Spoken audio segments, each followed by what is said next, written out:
فلا يتكلم أحد بموت رسول الله إلا ضربته. جئتك أؤمن بالله وبرسوله وبما شئت به. فقد أعذرت إليكم وأعذرتموني.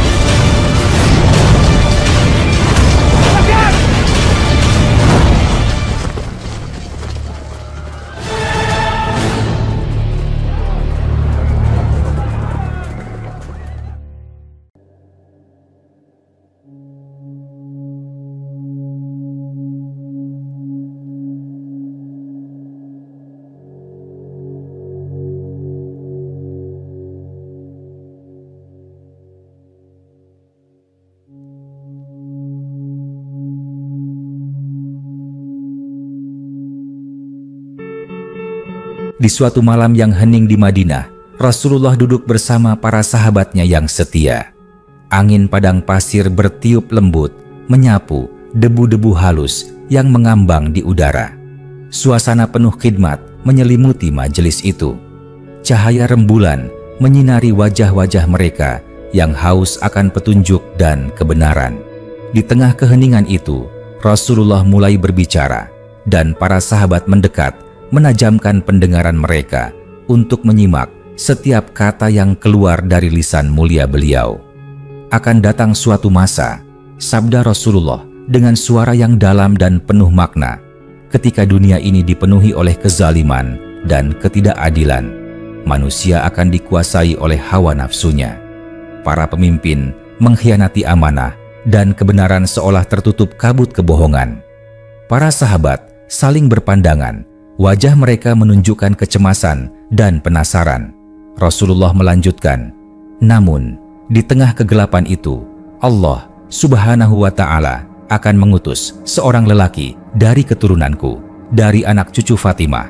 Namanya seperti namaku dan nama ayahnya seperti nama ayahku.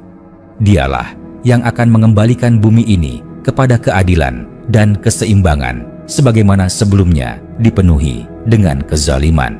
Salah satu sahabat bertanya, "Ya Rasulullah, bagaimana kami akan mengenalnya?" Dengan pandangan jauh menembus masa depan, Rasulullah menjawab, "Ia bukanlah orang yang mencari-cari kepemimpinan. Bahkan, ia akan menolaknya. Orang-orang akan memaksa dia untuk menerima baiat hingga mereka membayatnya di antara rukun dan maqam di dekat Ka'bah yang mulia. Baiat itu tidak seperti baiat-baiat biasa. Ia akan dibayat dalam suasana penuh keharuan di tengah kekacauan dunia yang sedang mencari pemimpin sejati." Rasulullah menggambarkan suasana itu dengan detail yang memukau. Orang-orang yang akan membayatnya adalah para pembela kebenaran, orang-orang pilihan yang datang dari arah timur. Wajah-wajah mereka berseri-seri oleh cahaya iman. Mereka datang membawa harapan akan perubahan, membawa tekad untuk menegakkan keadilan bersama sang imam. Beliau, Rasulullah, melanjutkan, sebelum itu terjadi, banyak fitnah dan perpecahan akan melanda umat. Namun, ketika baiat itu dilakukan, bumi akan menyaksikan kembalinya keseimbangan. Hujan akan turun dari langit dengan keberkahan, tumbuh-tumbuhan kembali subur, dan manusia merasakan keadilan dalam kehidupan mereka. Suasana majelis hening. Para sahabat terdiam, larut dalam perenungan. Rasulullah menatap mereka dengan kasih, seolah ingin menyampaikan bahwa harapan tidak pernah sirna meski zaman berubah. Jika kalian hidup pada masa itu, sabda beliau Rasulullah, datanglah kepadanya, sekalipun harus merangkak di atas salju, karena dia adalah khalifah Allah Subhanahu wa Ta'ala yang sejati, yang akan memimpin umat ini dengan hati yang bersih, akal yang bijak, dan ruh yang dipenuhi petunjuk dari Allah Subhanahu wa Ta'ala. Begitulah Rasulullah menggambarkan sosok Imam Mahdi dan peristiwa baiatnya. Sebuah momen agung yang menjadi titik balik peradaban. Sebuah janji nubuah yang kelak akan menjadi kenyataan, ditunggu-tunggu oleh umat yang mendamba keadilan hakiki. Kisah itu tetap hidup dalam hati para sahabat dan sampai hari ini tetap menjadi harapan umat yang setia menanti datangnya sang pemimpin yang dijanjikan. Rasulullah masih melanjutkan penjelasannya malam itu. Suaranya tenang, tapi menyentuh hati yang mendengarnya. Para sahabat menatap wajah beliau dengan penuh perhatian, seperti tak ingin melewatkan satu kata pun dari sabda yang agung. Imam Mahdi akan memimpin umat ini bukan dengan kekuatan senjata atau kekuasaan dunia, sabda Nabi Rasulullah, melainkan dengan kekuatan iman dan keadilan. Dia akan memerangi kezaliman bukan karena ambisi pribadi, tetapi karena tanggung jawab terhadap umat dan janji Allah Subhanahu wa Ta'ala yang harus ditegakkan. Rasulullah menundukkan kepala sejenak, seakan melihat langsung peristiwa-peristiwa besar di masa depan. Kemudian Rasulullah berkata, ketika baiat itu terjadi, langit akan bersaksi, malaikat-malaikat akan hadir di sekeliling Ka'bah, menyaksikan perjanjian besar antara umat dan pemimpinnya. Hati orang-orang beriman akan dipenuhi rasa tenang, karena mereka tahu bahwa janji Allah Subhanahu wa Ta'ala akan segera terlaksana. Beliau melanjutkan, Imam Mahdi tidak akan berjalan sendiri. Akan ada pasukan kebenaran yang mendampinginya dari berbagai penjuru dunia. Mereka datang karena panggilan iman, bukan karena iming-iming dunia. Mereka akan mengangkat panji keadilan dan membebaskan bumi dari tirani dan kedustaan. Sahabat lain bertanya, "Ya Rasulullah, berapa lama beliau akan memimpin?" Rasulullah menjawab, "Ia akan memimpin selama 7 tahun, namun dalam masa itu keberkahan akan melimpah. Seakan-akan dunia mengalami kedamaian yang belum pernah dirasakan sebelumnya. Bahkan seekor serigala akan berjalan bersama domba tanpa rasa takut. Anak-anak bermain tanpa rasa cemas, dan manusia hidup dalam keadilan serta kebaikan."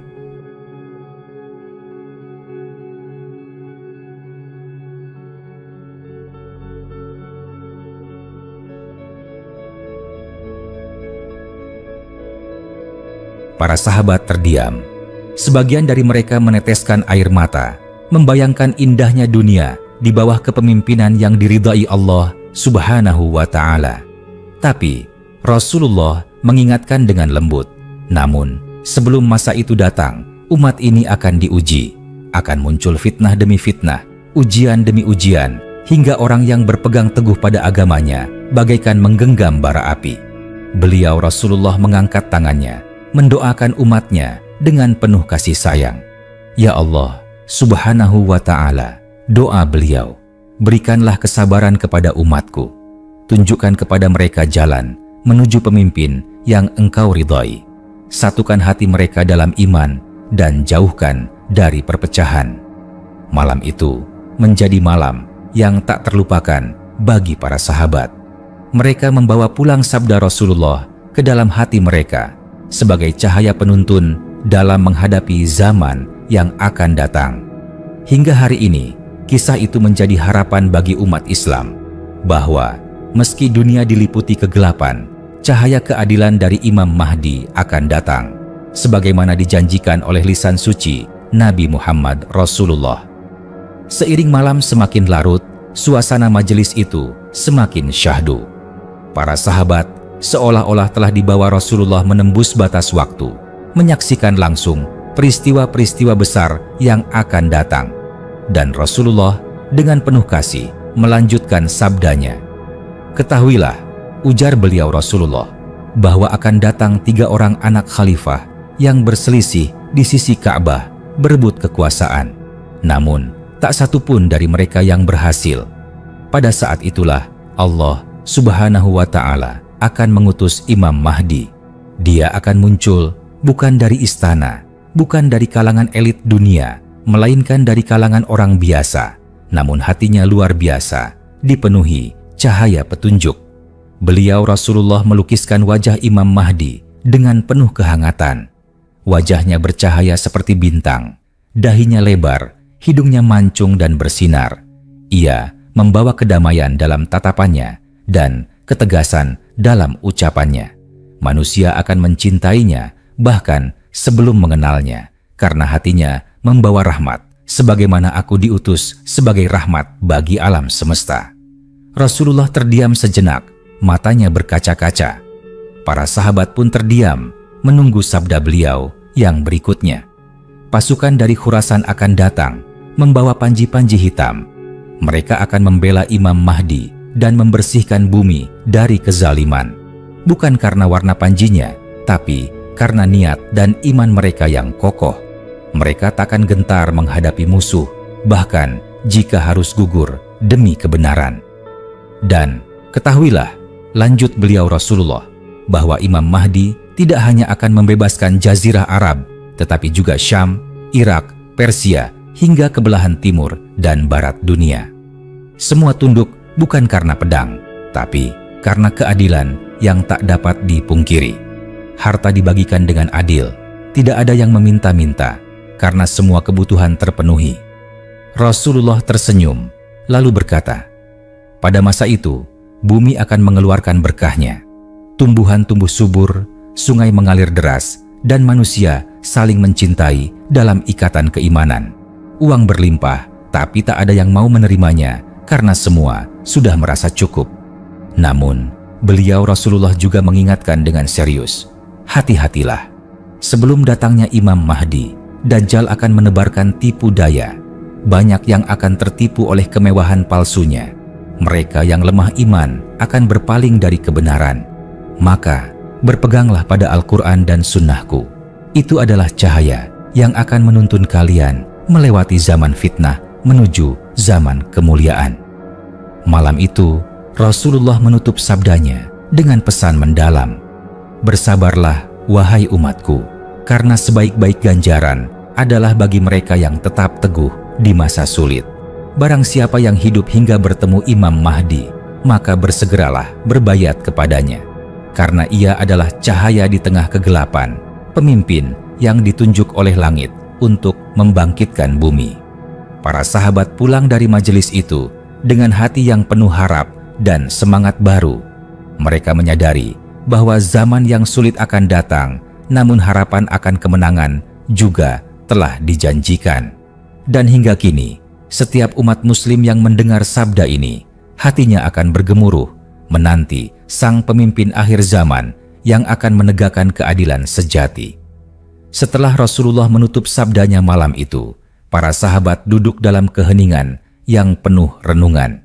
Udara malam terasa hangat, tidak karena angin padang pasir, tetapi karena kehangatan ilmu dan janji kebenaran yang baru saja mereka dengar langsung dari lisan manusia paling mulia. Namun, sebelum majelis itu benar-benar selesai, Rasulullah kembali bersuara. Suaranya lembut, tapi penuh kekuatan spiritual yang menembus jiwa. "Aku khawatir," ujar beliau Rasulullah pelan, "bahwa banyak dari umatku kelak akan ragu. Mereka akan mendengar tentang Imam Mahdi, tapi tidak mengenalinya. Padahal tanda-tandanya telah aku jelaskan."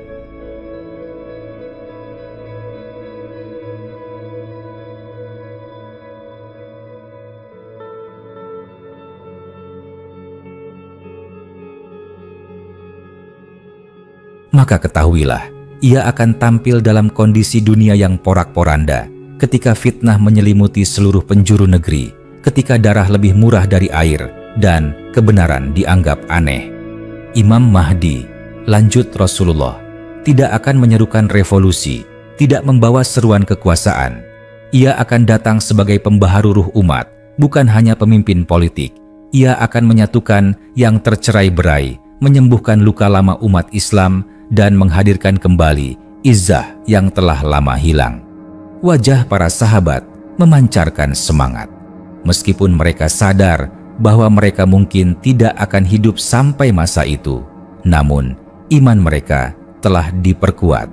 Rasulullah menatap mereka satu persatu, kemudian berkata dengan penuh kasih, "Berbahagialah mereka yang hidup di zamannya dan mengenal kebenaran.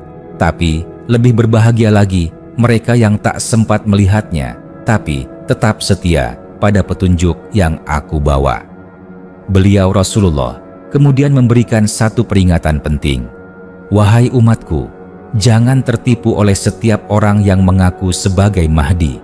akan ada banyak pendusta yang mengaku sebagai dia. Namun, Mahdi yang sejati hanya akan muncul ketika bumi benar-benar siap menerimanya. Ia tidak meminta baiat, tapi baiat itu akan diberikan kepadanya dengan paksa karena masyarakat rindu akan keadilan. Rasulullah menggambarkan dengan detail suasana baiat itu. Di antara rukun Yamani dan makam Ibrahim, di tengah jutaan manusia yang datang ke Mekah dalam suasana haji yang penuh gejolak, beberapa orang saleh dari wilayah timur mendekatinya.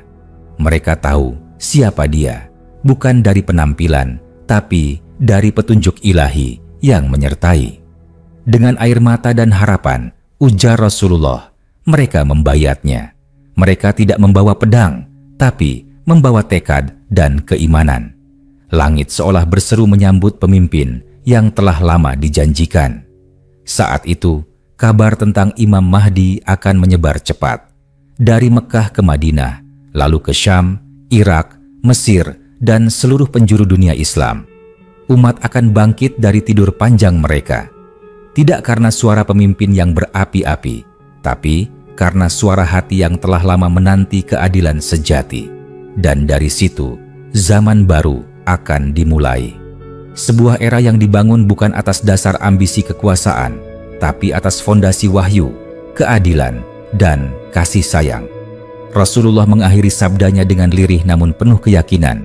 Dan pada akhirnya, dunia akan kembali bersinar di bawah panji La ilaha illallah, Muhammadur Rasulullah, dengan Imam Mahdi sebagai pembimbing menuju kemenangan yang hakiki. Majelis itu pun bubar. Tapi ruh dari kisah malam itu tidak pernah padam. Ia terus mengalir dari generasi ke generasi sebagai bahan bakar harapan umat Islam bahwa seberapapun gelapnya malam, fajar pasti menyingsing. Pagi menjelang, namun kisah yang disampaikan Rasulullah malam itu masih bergema di benak para sahabat. Mereka berjalan pulang dengan langkah yang tenang, tapi dada mereka penuh gelora. Harapan akan datangnya pemimpin akhir zaman, Imam Mahdi, telah menguatkan hati mereka untuk terus berpegang pada kebenaran, seberat apapun zaman yang akan dihadapi. Beberapa hari kemudian, sebagian sahabat kembali mengajukan pertanyaan kepada Rasulullah. Mereka bertanya, "Ya Rasulullah, bagaimana keadaan umat pada saat itu? Apakah mereka kuat dalam iman atau telah lemah dan tercerai-berai?" Rasulullah menatap mereka dalam-dalam, kemudian menjawab, "Saat itu umatku berada dalam keadaan yang sangat lemah. Hati mereka terpisah, negeri-negeri mereka terpecah. Banyak pemimpin yang saling berselisih, mencintai dunia dan melupakan akhirat. Ilmu hanya tinggal teori dan agama hanya tinggal nama." Beliau Rasulullah menghela napas, lalu berkata, "Namun dari keadaan itulah Allah Subhanahu wa Ta'ala akan membangkitkan umat ini kembali. Melalui tangan Imam Mahdi, hati-hati yang dulu mati akan dihidupkan, persatuan akan ditegakkan. Umat ini akan kembali merasakan indahnya ukhuwah, sebagaimana saat kalian kini duduk bersamaku." Para sahabat menyimak dengan penuh takzim. Lalu Rasulullah mengisahkan tentang langkah awal perjuangan Imam Mahdi setelah baiatnya diterima. Setelah dibaiat di Makkah, sabda beliau Rasulullah, Imam Mahdi akan menuju Madinah, namun fitnah besar akan mengikutinya. Sebuah pasukan besar dari Syam akan dikirim untuk menumpasnya, namun ketika pasukan itu sampai di padang pasir antara Makkah dan Madinah, di wilayah yang bernama Baida, Allah Subhanahu wa Ta'ala akan menenggelamkan mereka semua ke dalam bumi. Peristiwa ini adalah tanda besar dari Allah Subhanahu wa Ta'ala bahwa Imam Mahdi adalah pemimpin yang diridainya. Sahabat-sahabat yang mendengar ini tertegun. Mereka bertanya, "Apakah seluruh pasukan akan binasa, ya Rasulullah?" Rasulullah menjawab, "Hanya satu orang yang selamat. Ia akan menceritakan apa yang terjadi, dan berita itu akan menyebar ke seluruh penjuru dunia. Maka manusia akan tahu bahwa Imam Mahdi bukan pemimpin biasa. Ia adalah pemimpin yang didukung oleh langit."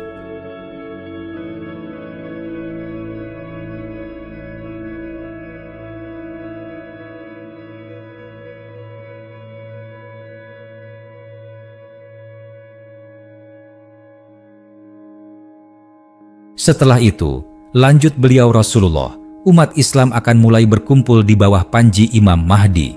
Mereka datang dari berbagai negeri dengan latar belakang yang berbeda, namun disatukan oleh satu tujuan, menegakkan keadilan dan menyelamatkan umat ini dari kehancuran. Di bawah kepemimpinannya, kata Rasulullah, kaum muslimin akan merebut kembali kota-kota penting yang sebelumnya dikuasai musuh.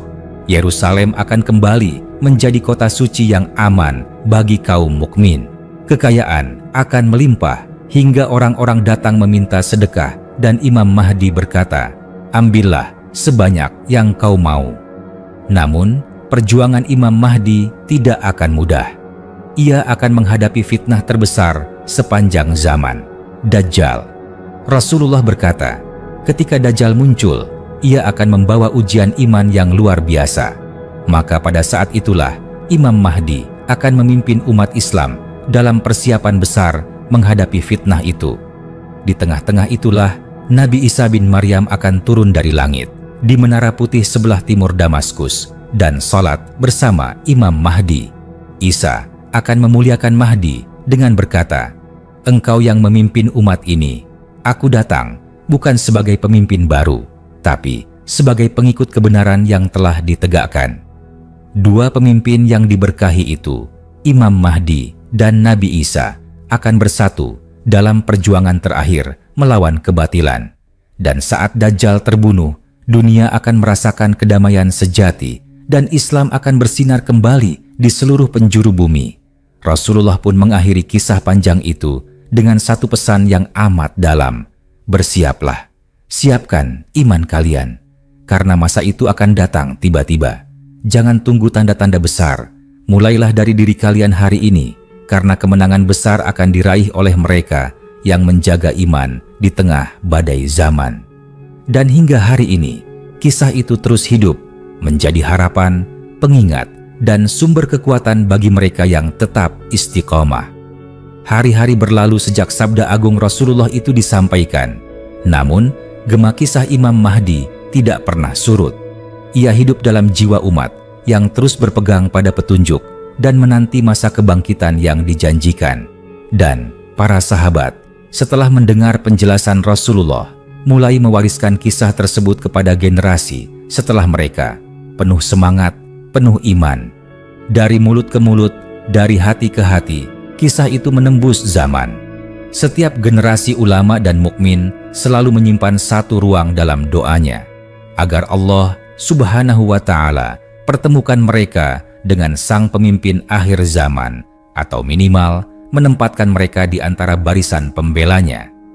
Rasulullah pun dalam banyak kesempatan terus menegaskan bahwa tanda-tanda akhir zaman harus disikapi dengan kesiapan iman, bukan sekadar rasa ingin tahu.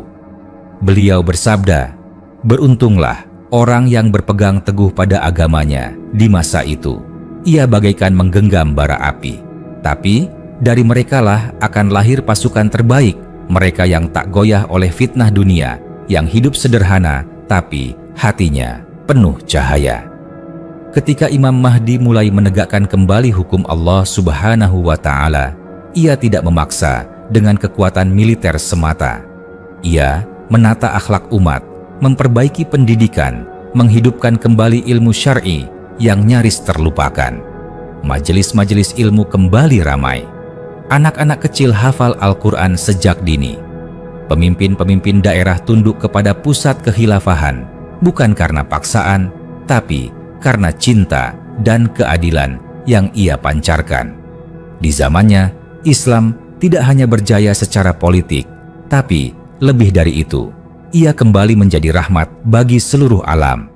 Non-Muslim pun merasa aman di bawah kepemimpinannya. Hukum diterapkan dengan adil, tanpa pandang bulu. Tidak ada lagi ketimpangan sosial, tak ada korupsi, tak ada penindasan. Dunia seolah kembali pada fitrah penciptaannya. Imam Mahdi akan membangun koalisi dari para ulama, pemuda, dan tokoh-tokoh yang jujur. Mereka bukan para pencari kekuasaan, tapi pencari kebenaran. Setiap langkah yang ia ambil dirundingkan dalam majelis syura yang berpegang pada Al-Quran dan Sunnah. Ia tidak bertindak otoriter, tapi memimpin dengan hikmah dan keteladanan. Pemerintahannya pun akan menyaksikan keajaiban-keajaiban yang dijanjikan dalam hadits. Pohon-pohon akan berbuah lebat, tanah tandus akan berubah menjadi ladang subur, hujan turun tepat waktu. Tidak ada lagi kelaparan karena semua kebutuhan manusia terpenuhi. Namun, Imam Mahdi juga tahu bahwa masa kepemimpinannya bukanlah akhir dari segalanya. Ia hanyalah wasilah, jembatan menuju janji besar Allah Subhanahu wa Ta'ala. Tegaknya Islam sebagai rahmat global hingga akhir zaman. Maka ia memimpin bukan dengan rasa jumawa, tapi dengan rasa takut kepada Allah Subhanahu wa Ta'ala. Penuh tangis dalam sujudnya, memohon agar umatnya tetap dalam petunjuk.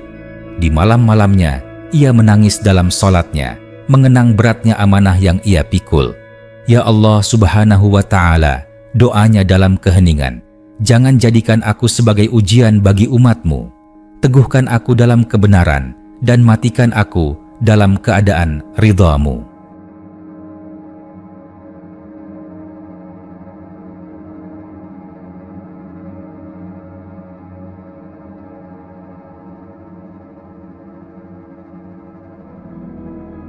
Pada akhirnya, saat ia mendekati akhir hayatnya, dunia telah berubah.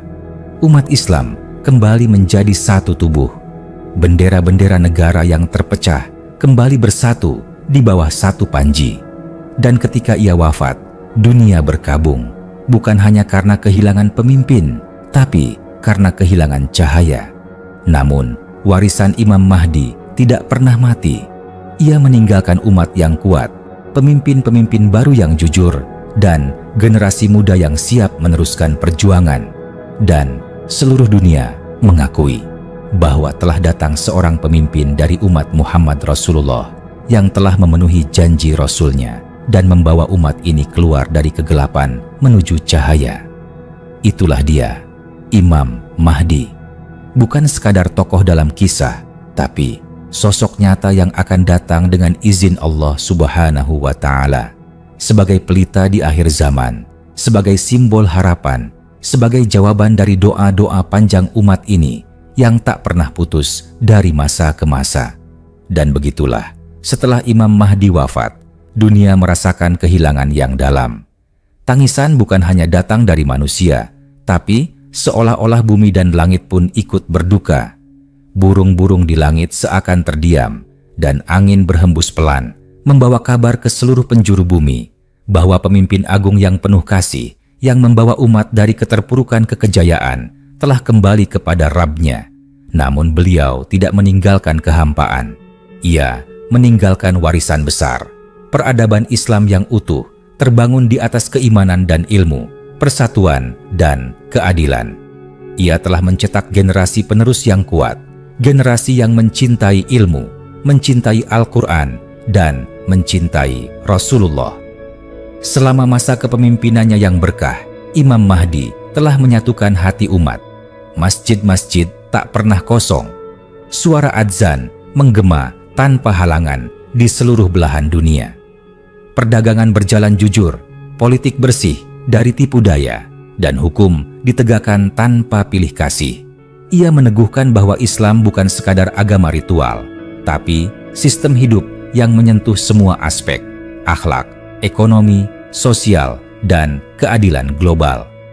Setelah kepergian beliau, kepemimpinan dilanjutkan oleh para khalifah yang telah dibina langsung olehnya. Mereka meneruskan arah perjuangan, menjaga amanah, bukan hanya mempertahankan kekuasaan. Dan pada masa inilah dunia benar-benar merasakan kehidupan yang tenang, damai, penuh kemakmuran. Tidak ada lagi rasa takut, tidak ada kelaparan, dan tak ada lagi kezaliman. Namun, Rasulullah telah mengabarkan bahwa masa itu tidak akan berlangsung selamanya. Setelah Imam Mahdi dan Nabi Isa wafat, perlahan umat akan mulai lalai kembali.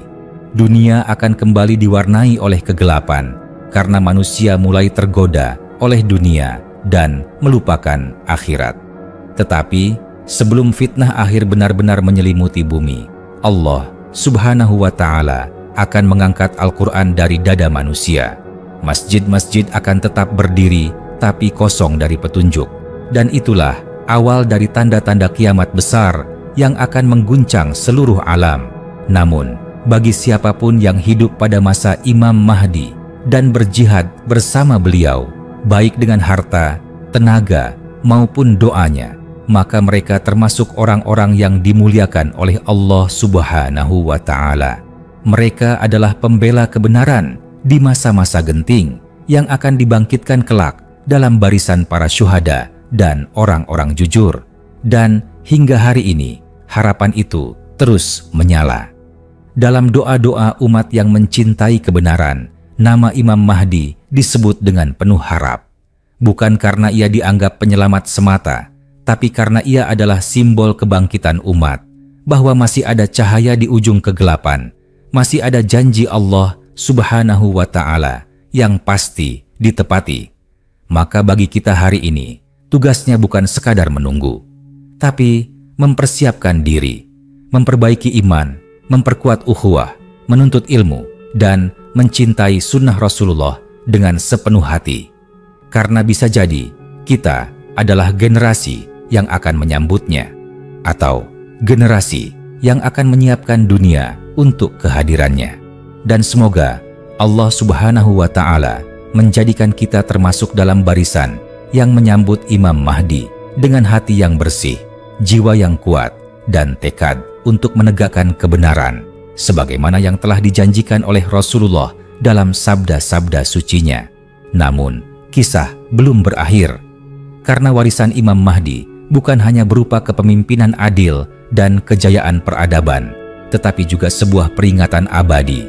Ia adalah saksi bahwa janji Allah Subhanahu wa Ta'ala pasti benar, bahwa siapapun yang menolong agama ini akan dimuliakannya, dan bahwa setiap zaman selalu disiapkan oleh Allah Subhanahu wa Ta'ala seorang pemimpin yang membawa cahaya.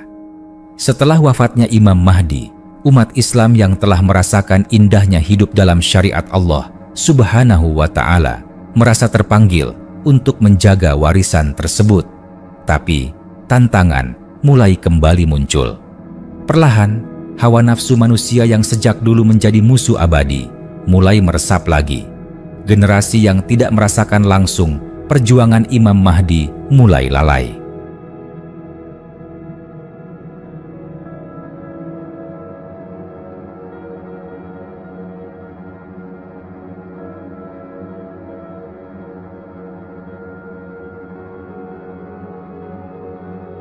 Sebagian mulai lebih mencintai dunia daripada agama.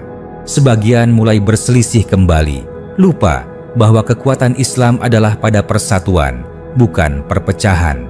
Namun, para ulama dan pembela kebenaran yang telah dibina di masa kejayaan Imam Mahdi tetap berdiri teguh. Mereka menjadi penjaga lentera kebenaran di tengah mulai redupnya cahaya zaman. Mereka mengingatkan umat untuk tetap teguh, tetap merujuk pada Al-Quran dan Sunnah, tetap menjaga warisan perjuangan Imam Mahdi dan Nabi Isa. Para penulis dan penyair menggubah kisah perjuangan itu dalam kitab, bait syair, dan khutbah-khutbah penuh semangat. Mereka ingin memastikan walau zaman berubah dan generasi berganti, semangat itu tidak padam, bahwa umat Islam akan terus mengingat bahwa pernah ada seorang lelaki sederhana, saleh, rendah hati, yang memimpin dunia bukan dengan kekuatan senjata, tetapi dengan kekuatan iman dan keadilan. Dan begitulah, kisah ini hidup sebagai nyala api harapan. Dari masjid-masjid kecil di desa, hingga menara tinggi di kota-kota besar, nama Imam Mahdi disebut dalam doa-doa kaum mukminin. Seorang pemimpin yang tak disebut dalam kitab-kitab sejarah dunia, tapi hidup abadi dalam sejarah langit sebagai hamba Allah Subhanahu wa Ta'ala yang setia, pemimpin akhir zaman yang membangkitkan umat dan pelengkap janji kenabian. Maka bagi kita yang hidup di masa kini, tugas kita adalah menjaga harapan itu, menjadi bagian dari rantai perjuangan yang belum putus, mendidik anak-anak kita mencintai agama, membangun masyarakat yang jujur dan adil, serta terus mempersiapkan diri, karena bisa jadi Generasi kita inilah yang akan menyaksikan awal dari janji-janji besar itu. Dan jika tidak, setidaknya kita telah menjadi bagian dari mereka yang menjaga obor itu tetap menyala. Karena sebagaimana Rasulullah bersabda, barang siapa yang mati dalam keadaan tidak memiliki baiat kepada seorang imam, maka ia mati dalam keadaan jahiliyah. Maka semoga Allah Subhanahu wa Ta'ala tetapkan hati kita dalam kebenaran, hingga jika takdir mempertemukan kita dengan Imam Mahdi, kita menjadi orang-orang yang menyambutnya dengan sujud syukur dan bukan dengan keraguan. Semoga Allah Subhanahu wa Ta'ala menjadikan kita bagian dari pasukan kebenaran itu.